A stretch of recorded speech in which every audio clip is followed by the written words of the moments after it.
നമസ്കാരം, മലയാളി വാർത്തയിലേക്ക് സ്വാഗതം. ഷാഫി പറമ്പിലിന് എതിരായ പോലീസ് നടപടിയിൽ സംസ്ഥാനത്തോട് റിപ്പോർട്ട് തേടാൻ കേന്ദ്ര ആഭ്യന്തര മന്ത്രാലയത്തിന് നിർദ്ദേശം. ലോക്സഭാ സെക്രട്ടേറിയറ്റാണ് നിർദ്ദേശം നൽകിയത്.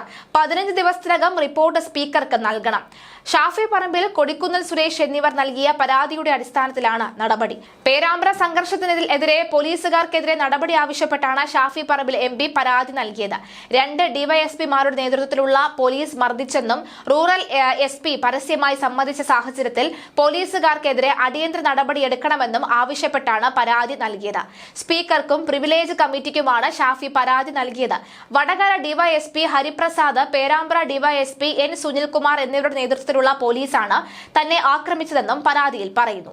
പോലീസിനെതിരെ നടപടിയെടുക്കണമെന്നും മനഃപൂർവ്വം മർദ്ദിച്ചതിന് തെളിവുണ്ട് എന്നുമാണ് പരാതിയിൽ ഷാഫി പറമ്പിൽ വ്യക്തമാക്കിയത്. കോഴിക്കോട് റൂറൽ SP KE ബൈജുവിന്റെ വെളിപ്പെടുത്തലിന് പിന്നാലെയാണ് രണ്ടാമത്തെ പരാതി നൽകിയത്. സമാധാനപരമായി നടന്ന പരിപാടിയിൽ പോലീസ് അതിക്രമം കാണിച്ചതായും MP ആണെന്ന് അറിഞ്ഞിട്ടും തന്നെ മർദ്ദിച്ചതായും പരാതിയിൽ പറയുന്നു. കോഴിക്കോട് റൂറൽ SP KE ബൈജുവിനെ കുറിച്ചും പരാതിയിൽ പരാമർശമുണ്ട്. സംഭവ ദിവസം രാത്രി തന്നെ വിളിച്ച് നടക്കാൻ പാടില്ലാത്ത സംഭവമാണ് എന്ന് പറഞ്ഞ SP പിറ്റേ ദിവസം ലാത്തി ചാർജ് നടന്നിട്ടില്ല എന്ന് പറഞ്ഞത് ഞെട്ടിച്ചതായും പരാതിയിൽ പറയുന്നു. അതേസമയം ഷാഫി പറമ്പിലിനെതിരെ കേസ് നൽകാൻ ഇല്ലെന്ന ഇൻസ്പെക്ടർ അഭിലാഷ് ഡേവിഡ് നേരത്തെ വ്യക്തമാക്കിയിരുന്നു.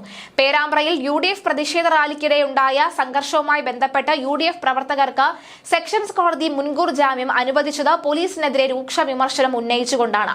വടകര ഡിവൈഎസ്പിയുടെ കയ്യിൽ നിന്ന് ഗ്രനേഡ് അബദ്ധത്തിൽ താഴെ വീണ് പൊട്ടിത്തെറിക്കുകയായിരുന്നു എന്ന പ്രാഥമിക കണ്ടെത്തൽ കോടതി ശരിവെച്ചു. ഡിവൈഎസ്പി തന്നെ നൽകിയ ആദ്യ മൊഴിയിൽ ഗ്രനേഡിന്റെ പിന്ന് അയഞ്ഞു വീണതാണെന്നും സമ്മതിച്ചിരുന്നു. എന്നാൽ ദിവസങ്ങൾക്ക് ശേഷം UDF പ്രവർത്തകർ ഗ്രനേഡ് എറിഞ്ഞെന്ന് ആരോപിച്ച് പുതിയ കേസ് രജിസ്റ്റർ ചെയ്തത് പോലീസിന്റെ വീഴ്ച മറയ്ക്കാനുള്ള ശ്രമം മാത്രമാണെന്നും വിലയിരുത്തിയാണ് കോടതി 11 UDF പ്രവർത്തകർക്ക് മുൻകൂർ ജാമ്യം അനുവദിച്ചത്.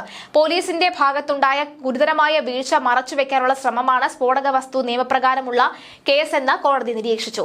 പ്രതിഷേധക്കാർ പോലീസിന് നേരെ ഗ്രനേഡ് എറിഞ്ഞെന്ന പ്രോസിക്യൂഷൻ വാദം തള്ളിയ കോടതി പ്രകോപനം ഒന്നുമില്ലാതെയാണ് പോലീസ് ഷാഫി പറമ്പിൽ MP ഉൾപ്പെടെയുള്ള നേതാക്കളെ മർദ്ദിച്ചതെന്നും പറയുന്നു. UDF നേതാക്കളും പ്രവർത്തകരും ആയതുകൊണ്ട് മാത്രം ഇവരെ കേസിൽ പ്രതികളാക്കി എന്ന ഹർജിക്കാരുടെ വാദത്തിൽ കഴമ്പുണ്ടെന്നും കോടതി കണ്ടെത്തി. രൂപയുടെ ബോണ്ടിലും തുല്യതയ്ക്കുള്ള 2 ആൾ ജാമ്യത്തിലുമാണ് മുൻകൂർ ജാമ്യം അനുവദിച്ചത്. ഗ്രനേഡ് പൊട്ടിയ സംഭവത്തിന് പിറ്റേന്ന് പോലീസുകാർക്ക് ഗ്രനേഡ് എറിയുന്നതിൽ പ്രത്യേക പരിശീലനം നൽകാൻ പോലീസ് മേധാവികൾ സർക്കുലർ ഇറക്കിയത് UDF അഭിഭാഷകൻ ചൂണ്ടിക്കാണിച്ചു. ഷാഫിയുടെയും മുഖത്ത് പരിക്കേറ്റ നിയാസ് എന്ന പ്രവർത്തകന്റെയും മെഡിക്കൽ രേഖകളും കോടതിയിൽ ഹാജരാക്കിയിരുന്നു. ഇതിന് പിന്നാലെയാണ് നടപടി.